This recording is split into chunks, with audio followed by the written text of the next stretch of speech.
The Good Samaritan. Tara pakinggan po natin ang kwento. Sa salitang Bicol version, Sarong Aldo, nakikipag-uli si Jesus sa mga tao.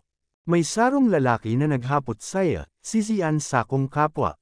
Kaya nag-istorya si Jesus sa mga tao.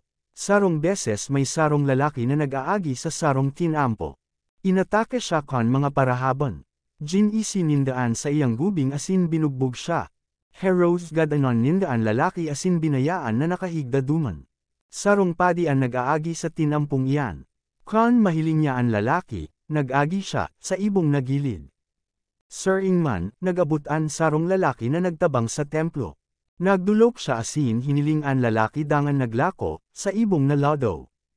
Alagad may sarong lalaking taga Samaria na nag-aagi sa tinampo.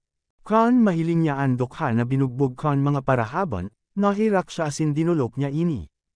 Binubuan niya lanas sa kaarakan sa iyang mga lugad dangan binendahan. Dangan pinasakay niya ang lalaki sa sediri niyang asno. Dinari niya ang lalaki sa sarong harong dagosan. Duman sa harong dagosan inataman niya ang lalaki. Kan sunod na Aldo, nagkuha siya duwang sinsilyong plata.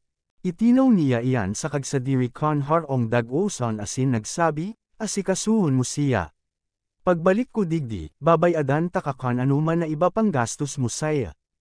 Kan matapos na ang istorya ni Jesus, naghapot siya, sisi na lalaki ang negan arugkan kapwa kan binugbog. Nagsimbag ang lalaki, itong negan mabot saya.